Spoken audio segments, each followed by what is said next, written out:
key takeaway from last week was an experiment where I showed you that you can change the frequency of a fixed length object. By shaking a rope faster, I could double its frequency, changing one peak to 2 peaks. And by going even faster, I could change that original 1 peak to 3 peaks, tripling its frequency. And you can go faster and get 4 peaks, 5 peaks, 6 peaks, however many you want. It's just that it becomes impossible with a rope that small. And I hinted that the key takeaway here could be seen if you understood the connection between frequency and pitch, which is something I'll show you now by taking you back into my computer.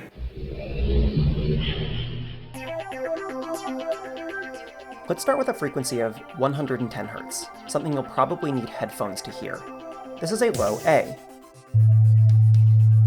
Let's double it to 220 Hz. If you remember from last lesson, just like when you cut a string in half, this note should go up an octave. And it does. But what happens when we triple the original frequency and go to 330 Hz? Will it go up an octave again? No.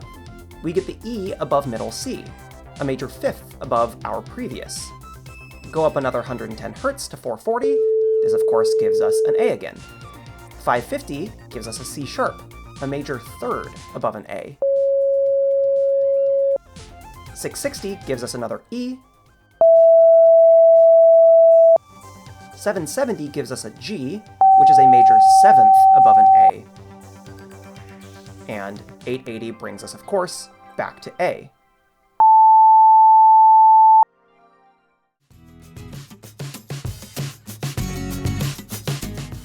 So you're thinking, yeah, Mr. Gaylor, you double, triple the frequency and you get a certain series of pitches. That's fine, who cares? Well, in the same way that I didn't need to change the length of a rope to change the frequency it resonated at, you don't have to change the length of an instrument to change the pitch that it plays. So if you're not a musician, you probably at least know that to change the pitch on a wind instrument, you often press valves, press keys, move a slide to change the pitch. And what you're doing is you're essentially changing the route that the air takes through the instrument, lengthening or shortening the effective passage through the instrument, and lengthening and shortening changes the pitch. But my argument is that you don't have to do that. You don't have to press keys, you don't have to press valves, you don't have to move a slide, and you can change the pitch of an instrument to a known pitch. If only I had an instrument to show you how this works. I know, this is a job for Mr. Gailey, but a different Mr. Gailey, my father, the high school band director.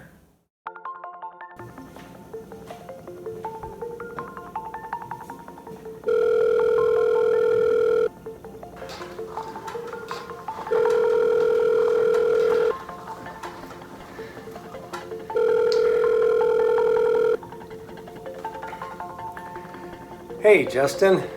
Hey Dad, how's it going? Great. I'm just finishing up my workout. Oh, cool. Well, I'm working on my most recent intro video, and I was wondering if you could help out. I was wondering if you were ever going to ask me. What can I do?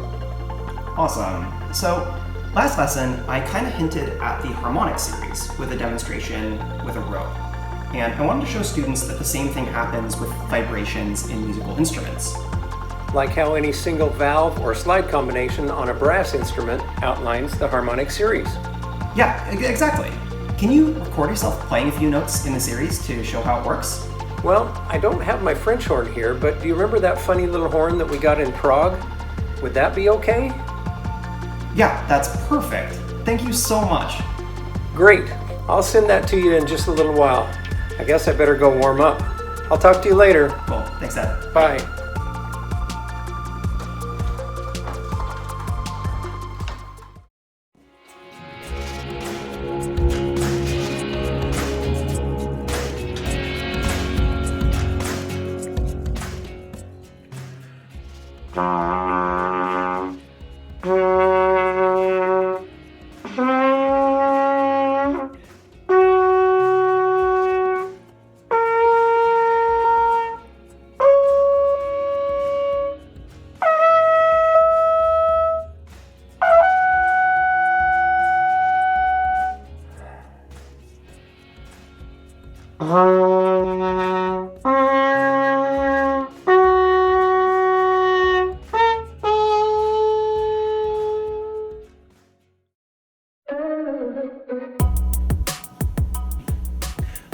this is just so dang cool. You can have an instrument of fixed size and shape and play a whole host of notes on it, provided those notes exist in what is commonly referred to as the harmonic series, pitches that represent multiples of the bottom or fundamental pitch on the instrument. And this is exactly analogous to the way that I can shake a rope and get frequencies that represent multiples of the bottom level frequency. So this is our second clue to our puzzle. Clue 3 is going to come next week when we learn about the principle of superposition.